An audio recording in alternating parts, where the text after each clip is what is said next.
R സാജുവാണ് തിരുവനന്തപുരത്തിന് വിശദാംശങ്ങൾ നൽകിയത്. കണ്ണൂർ മുൻ ADM നവീൻ ബാബുവിന്റെ മരണത്തിൽ CBI അന്വേഷണമില്ല. നവീൻ ബാബുവിന്റെ കുടുംബത്തിന്റെ ഹർജി സുപ്രീം കോടതി തള്ളി. ആത്മഹത്യാ പ്രേരണ ചുമത്തിയുള്ള അന്വേഷണം പോലീസ് നടത്തുന്നുണ്ടെന്ന് കോടതി വ്യക്തമാക്കി.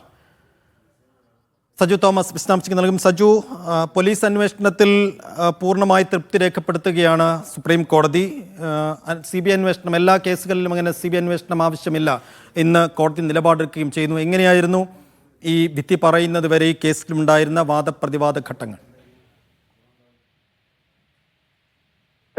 ആത്മഹത്യാ പ്രേരണ കേസുകളെല്ലാം CBI അന്വേഷണം പ്രായോഗികമല്ല എന്നാണ് ഇപ്പോൾ സുപ്രീം കോടതി വ്യക്തമാക്കുന്നത്. സംഭവത്തിൽ സംസ്ഥാന പോലീസിന്റെ അന്വേഷണം നടക്കുന്നുണ്ട്. അതുകൊണ്ട് തന്നെ CBI അന്വേഷണം എന്തിനാണെന്നും കോടതി ചോദിക്കുന്നുണ്ട്. ആത്മഹത്യാ പ്രേരണ ചുമത്തിയുള്ള അന്വേഷണം പോലീസ് നടത്തുന്നതിനാൽ CBI അന്വേഷണത്തിന് ഉത്തരവിടാൻ കഴിയില്ലെന്നാണ് സുപ്രീം കോടതി വ്യക്തമാക്കിയിരിക്കുന്നത്. നവീൻ ബാബുവിന്റെ കുടുംബത്തിനായി സീനിയർ അഭിഭാഷകൻ സുനിൽ കണ്ണാണ്ടത്താണ് ഹാജരായത്. ജസ്റ്റിസുമാരായ സുധാൻഷു ദൂലിയും അതുപോലെ KV വിനോദ് ചന്ദ്രനും അടങ്ങുന്ന ബെഞ്ചാണ് ഈ കേസ് പരിഗണിച്ചത്. എന്തായാലും നവീൻ ബാബുവിന്റെ ഭാര്യ ഹൈക്കോടതിയിൽ നൽകിയ ഹർജി തള്ളിയതിന് പിന്നാലെയാണ് സുപ്രീം കോടതിയിൽ സമീപിച്ചത്. എന്നാൽ സുപ്രീം കോടതി ഇപ്പോൾ ഈ ഹർജി തള്ളിയിരിക്കുകയാണ്. ADM നവീൻ ബാബുവിന്റെ മരണത്തിൽ CBI അന്വേഷണം വേണ്ട എന്നുള്ള നിലപാടിലേക്കാണ് ഇപ്പോൾ സുപ്രീം കോടതിയും എത്തിയിരിക്കുന്നത്. സംസ്ഥാന പോലീസിന്റെ അന്വേഷണ സംഘം ഈ കേസ് അന്വേഷിക്കുന്നതിനാൽ അതിന്മേൽ ഇനി മറ്റൊരു ഏജൻസിയുടെ അന്വേഷണം വേണ്ട എന്നുള്ള നിലപാടിലേക്കാണ് ഇപ്പോൾ ഈ ജഡ്ജിമാർ തീരുമാനമെടുത്തിരിക്കുന്നത്.